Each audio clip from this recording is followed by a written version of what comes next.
Hello and welcome back to Listen to English. It is wonderful to have you with us again. This session is tailored for learners at the C1 advanced level. You will hear complex sentence structures, sophisticated vocabulary about psychology and behavior, and a fast-paced, conversational speaking style. If you are looking for practice at a different level, please check out the other playlists on our channel. We have content tailored for every stage of your journey. Today, we are diving into a topic that I am sure none of you struggle with: putting things off until tomorrow. To guide us through the chaotic world of procrastination, please welcome back our expert on human behavior and skilled procrastinator herself, Maya. Before we begin, remember to subscribe and hit the notification bell. Ready to challenge your listening? Let's go. Hello, everyone. I am so incredibly happy to be back here on Listen to English. And I have to be honest with you right from the start. The irony of today's topic is not lost on me. Today, we are talking about procrastination. And let me tell you, the sheer amount of procrastination that went into preparing this specific talk about procrastination was, frankly, impressive. It was Olympic-level stuff. I knew I had to write this script last Tuesday. So, naturally, what did I do on Tuesday morning? I decided that it was the absolutely perfect moment to reorganize my entire kitchen spice rack. I pulled everything out. I labeled jars of cumin and paprika. I wiped down shelves that hadn't been touched since 2015. Was it necessary? Absolutely not. Did it feel incredibly important at that exact moment? Oh, yes. This, my friends, is what we call productive procrastination. It's the art of doing something, anything, really to avoid doing the one thing you actually need to do. It's tricky because it doesn't feel like laziness. You're busy. You're sweating. You're achieving things. But deep down, you know it's just an elaborate avoidance strategy. So, let's define our terms. What exactly is procrastination? Many people confuse it with plain old laziness. But they are fundamentally different beasts. Laziness is passive. A lazy person just doesn't want to do anything, and they are generally fine with that. They are content on the couch. Procrastination, on the other hand, is active. It is an active, agonizing process of ignoring a task. It comes with a heavy dose of guilt, anxiety, and self-loathing. You want to do the task, or at least, you want the result of having done the task, but you cannot bring yourself to start. Psychologists tell us that procrastination is not a time management problem. It is an emotion regulation problem. We don't delay tasks because we are bad at scheduling. We delay them because the task itself makes us feel bad. Maybe it's boring, maybe it's difficult, or maybe, and this is the big one, we are terrified of failing at it. This brings us to the strange connection between procrastination and perfectionism. It sounds counterintuitive. You'd think a perfectionist would start early to ensure a flawless result. But for many of us, the desire to do something perfectly is terrifying. The standards we set for ourselves are so paralyzingly high that the only way to avoid the pain of falling short is to not start at all. If I never write that essay, it can never be a bad essay. It remains a theoretically perfect, platonic ideal of an essay in my imagination. Procrastination becomes a shield against mediocrity. And let's talk about the rituals we invent to achieve this perfection. Before I can start a big project, the conditions must be absolutely impeccable. The planets must align. For me to write one paragraph, my desk doesn't just need to be clean. It needs to be surgically sterile. I need my favorite pen. No, not that pen. The other pen with the slightly better ink flow. The lighting has to be a specific hue of creative warm white. I need a cup of coffee that is exactly 62 degrees Celsius. If one single thing is off, if my neighbor's dog barks 3 streets away, I throw my hands up and say, well, I can't possibly work under these barbaric conditions. The muse has left the building. It's ridiculous. We act like we are preparing for a delicate open-heart surgery, when really, we just need to reply to 4 emails. We use the pursuit of the perfect environment as an excuse to avoid the messy reality of actually doing the work. And then there is the fear of the unknown. A massive project feels like a giant, shapeless monster. Our brains look at it and say, that looks painful and confusing. Let's go watch cat videos for 3 hours instead. That's safe. That's guaranteed dopamine. We also suffer from a fascinating cognitive glitch called temporal discounting. Basically, our brains value instant gratification much, much more than future rewards. The reward of finishing a big project is far away in the future. It's abstract, but the reward of checking Instagram or eating a cookie is right here, right now. It's tangible. To cope with this, we invent a mythological creature, a superhero really, the future self. Think about it.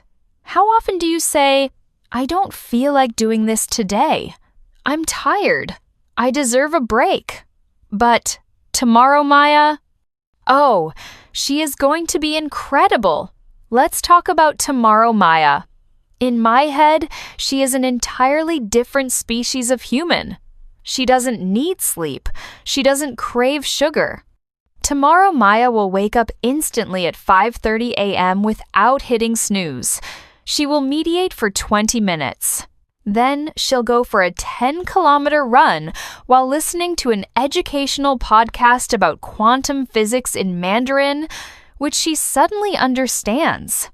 After her run, she will drink a disgusting-looking green kale smoothie with a smile on her face, sit down at her perfectly organized desk, and finish my entire week's workload by noon. Before volunteering at an animal shelter, tomorrow Maya is amazing. I love her. I also hate her because she doesn't exist. We genuinely believe that tomorrow we will suddenly possess the energy, focus, and discipline that we completely lack today. But of course, when the sun rises tomorrow, we wake up as the exact same tired, slightly grumpy person we were yesterday, and the cycle continues. This dynamic is never clearer than on a Friday afternoon versus a Monday morning. Friday afternoon self is dangerously optimistic. Friday Maya is like a drunk millionaire at a casino. She looks at her workload and says, push it to Monday. Monday Maya can handle it. She's got this. And then Monday morning arrives. Monday Maya wakes up, looks at the mountain of work left behind by Friday Maya, and says, I hate that woman. Why did she do this to me? We are essentially treating our future selves like an unpaid intern who we secretly despise. Here, you handle this mess. I'm going to go watch 6 more episodes of this show I don't even like that much. Now, I need to talk to my fellow crisis makers out there. You know who you are. Some of us don't just procrastinate out of fear. We do it because we are addicted to the rush. We are the people who cannot function without the looming threat of a deadline dangling over our heads like a sword. For weeks, the project sits there, boring and uninspiring. I can't focus on it. My brain is foggy. But then, the clock ticks down. It's 24 hours before the deadline. Suddenly, something magical happens. The panic sets in. The adrenaline floods my system. The cortisol spikes. And weirdly, I achieve clarity. The fog lifts. I enter a state of hyper-focus. I become a machine. I can write 10 pages in a night. I feel alive. I feel like a superhero defusing a bomb with seconds to spare. We convince ourselves that we work better under pressure. I need the fear to unlock my potential, we say. But is that really true? Or have we just trained ourselves to only work when our backs are against the wall? The tragedy of the crisis maker is that while we often get the job done, it's rarely our best work. It's just the best we could do while having a minor panic attack at 3 a.m., and the toll it takes on our bodies, the stress, the lack of sleep, the junk food we eat to stay awake. It's unsustainable. It's not a strategy. It's self-sabotage disguised as productivity. The worst part of this lifestyle is the constant, low-level hum of anxiety that runs in the background of your life. Even when you aren't working, you aren't truly relaxing because you know you should be working. You're out with friends. But part of your brain is thinking about that unfinished email. You're watching a movie, but the guilt is sitting right there next to you on the couch, eating your popcorn. We trap ourselves in a cycle. Procrastinate is greater than feel guilty, is greater than panic, is greater than rush to finish, is greater than feel relieved but exhausted, is greater than vow to never do it again, is greater than repeat immediately on the next task. So, is there hope for us professional procrastinators? Can we retire from this exhausting profession? Yes, but we have to stop waiting for inspiration to strike. We have to stop waiting for tomorrow Maya to save us. The most effective trick I've learned, and I'm still practicing it, is incredibly stupidly simple. It's often called the 5-minute rule. When you have a task that feels overwhelming, make a deal with yourself. Say, I am only going to work on this for 5 minutes. That's it. After 5 minutes, if I hate it, I can stop guilt-free. Why does this work? Because it lowers the barrier to entry. 5 minutes isn't scary. Anyone can do 5 minutes. But here is the magic. The hardest part of any task is starting. The friction of going from 0 to 1 is immense. Once you start, once you open the document and type the first sentence, the anxiety begins to fade. You realize the monster wasn't as big as you thought. Usually, when the 5-minute timer goes off, you'll find that you're okay to keep going. You've broken the seal. You've tricked your brain into productivity. So, my challenge to you today is this. Identify that one thing you have been putting off. You know the one. The one that makes your stomach tighten when you think about it. Don't try to finish it today. Just commit to 5 minutes. Just open the file. Just put on your running shoes. Just chop one onion. Stop waiting for the perfect time. It doesn't exist. The only time we have is right now, with all its messy imperfections.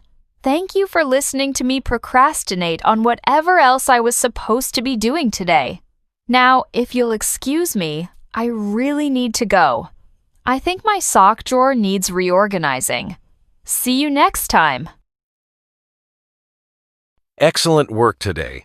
You have just completed a deep dive into the psychology of procrastination, navigating C1 level concepts like temporal discounting, productive procrastination, and the adrenaline rush of deadlines.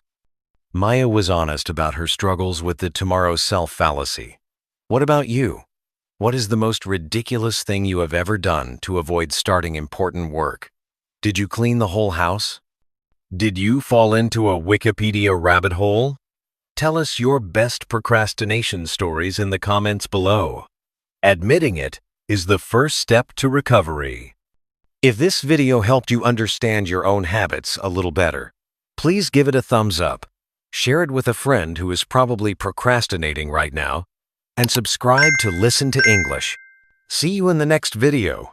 Don't put off watching it.